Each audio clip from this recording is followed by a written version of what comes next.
Imagine for a moment going back to the classroom you sat in when you were 6 or 7 years old. Imagine the teacher standing at the board, chalk in hand, writing a simple subtraction problem 2 minus 8. Now imagine the whole class without even thinking, shouting one word together. Impossible. Think about it. There's something powerful hiding inside that memory, something we all shared, whether we grew up rich or poor in the city or in the village. We were taught, before we could even tie our shoes properly, that there is a floor to loss, that you cannot take away more than what is there, that 2 can never become less than 0.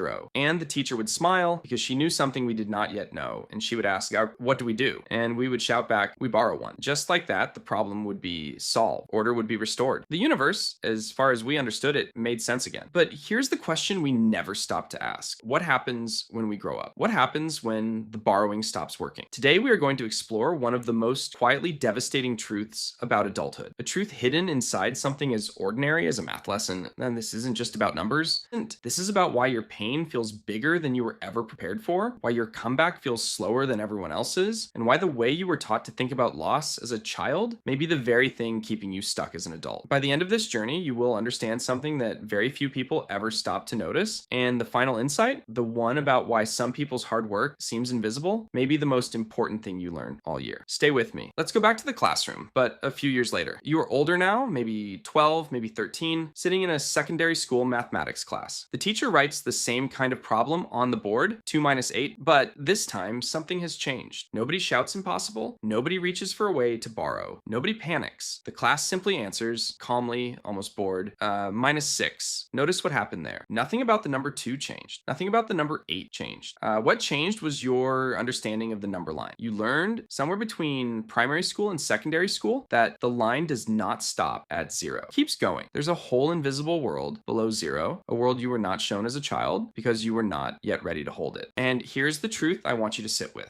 Many of us are still living our entire adult lives using primary school mathematics. We still, somewhere deep inside, believe that our problems cannot be bigger than our capacity to carry them. We believe there must be a limit, that life surely must stop subtracting at some point because that is what we were taught as children, that loss has a floor. And then adulthood arrives quietly, without warning, and introduces us to the negative side of the number line. Have you ever had one of those days? Not a bad day, a day where life seems to be subtracting from every direction at once. In that same day, you can lose a job. In that same day, you can lose someone you love. In that same day, a relationship you were holding on to can end. In that same day, your body can betray you. A panic attack can land you in a hospital bed you never planned to be in. In that same day, your landlord can call and tell you the rent has increased. In that same day, your car can break down on the one road you needed it most. In that same day, the money you were counting on, the money you had already spent in your mind, simply does not arrive. In that same day, someone you trusted can disappoint you in a way you never saw coming. And suddenly, without asking permission, you find yourself somewhere you were never taught existed, below 0. Some of us assume that this is the worst it can get. We tell ourselves, surely this is the bottom. Unfortunately, life often has a quiet, almost gentle way of replying, you haven't seen anything yet. If you think you cannot get poorer, you can. If you think you cannot carry more responsibility than you already carry, you can. If you think your body cannot hold more weight, more exhaustion, more sleepless nights, it can. If you think your heart cannot break any further than it already has, it can. If you think people cannot disappoint you more than they already have, that will shock you too, because they can. This is not meant to frighten you. This is meant to free you, because the negative side of life is real, whether we acknowledge it or not. And this is exactly where resilience begins to matter. This is where preparation becomes sacred. This is where emotional strength stops being a nice idea and becomes a survival tool. This is where wisdom earns its name, because life subtracts quietly, constantly, without asking. Time subtracts, disappointment subtracts, grief subtracts, failure subtracts, betrayal subtracts. Even aging, simply existing in a body that changes, subtracts. Life is always taking something from the total, whether we are watching or not. You are no longer the child in primary school shouting an impossible, waiting for someone to hand you a way to borrow your way out of the problem. You are standing in the honest classroom now, the secondary school of real life, where the answer is allowed to go below 0 and nobody around you is going to panic on your behalf. So here's the first thing I I want you to carry with you as we continue this journey together. Whatever you do, however life is testing you right now, try to avoid crossing into the negative for as long as you possibly can. It is better, so much better, to remain on the lowest positive number available to you than to slip below the line. Imagine two people, call them person A and person B. Person A is standing at +2, not much, but positive above the line. Person B, through no particular fault of their own, is standing at -10, below the line, in the part of the number line most of us were never taught to expect. Now, imagine both of them work equally hard. Both of them show up every single day. Both of them sacrifice, both of them stay disciplined, both of them add exactly 12 points of effort to their lives, 12 points of growth, 12 points of healing, 12 points of progress. Now, where does person A end up? From 2, adding 12, they arrive at 14. And person B, from -10, adding that same 12, they arrive at 2. Stop and notice something here, because this is the heart of everything I want to teach you today. They both gained the exact same amount, the same 12 points of effort, the same discipline, the same sacrifice. And yet, they did not arrive anywhere close to the same place. Person A is celebrating at 14. Person B is still barely above 0. At 2, still lower than where person A started. Why? Because the person in the negative had to spend part of their effort simply getting back to 0 before any of that effort could even begin to count as progress. Before person B could start building a life, they first had to pay off a debt they did not fully choose. This is why, when you get pushed into the negative, coming back feels so unbelievably hard. It's not because you are weak, it's not because you are lazy, it is because you are doing double duty, climbing out of a hole and then walking forward, when everyone else around you only has to walk. Think about it. Have you ever looked at someone and wondered why their hard work does not seem to show? Have you ever felt that way about yourself, working and working, yet the results refuse to become visible? It is often because you are not actually failing. You are recovering. You are like someone climbing out of a hole, and no one can see the depth of the hole from the outside, and they can only see that you have not reached the surface yet, so you keep walking and walking and walking, and it looks from a distance like you are not moving. But you are. You are simply still underground, still making your way back to 0, and only once you reach it does your true forward motion even begin to count.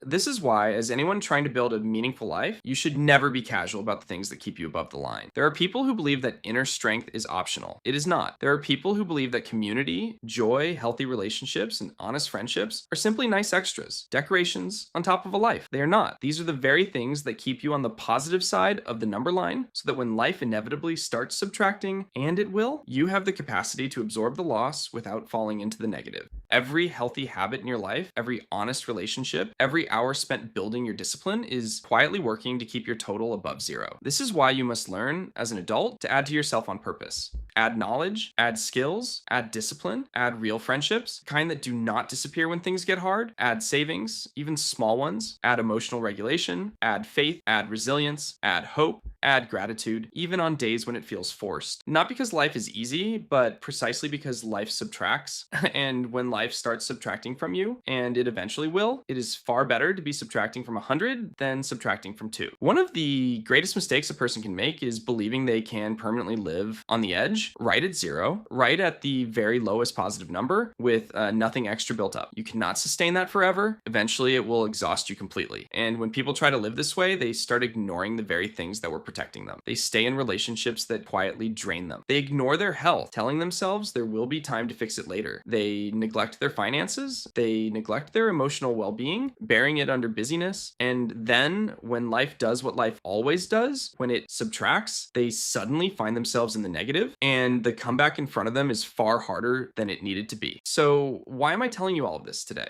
Because adulthood, real adulthood, is the moment you finally understand that life was never primary school mathematics. We are not shouting impossible anymore. We are not waiting for someone to let us borrow our way out of a hard problem. You can go below 0. I am telling you this not to frighten you, but because it is simply true. And sometimes, despite your best efforts, you will find yourself there. But wisdom, true wisdom, is spending your years quietly building enough strength, enough character, enough support, enough faith, enough resources, and enough resilience so that when life carries out its small, constant, everyday subtractions, you remain standing. The goal was never to pretend that the negative does not exist. Pretending has never protected anyone. The goal is to build a life strong enough to absorb the negative when it comes, so that even when life subtracts in the hundreds, you still have hundreds left over. So add to yourself more love, more care, more discipline, more courage, more wisdom. Add more patience, add more resilience. resilience. Let nothing casual pull you toward the negative because the subtractions are already on their way. Whether you are ready or not, life will always subtract. That much was never in question. But when it does, you will be quietly grateful that you spent your years building instead of merely surviving from one day to the next. This is why an ancient piece of wisdom in the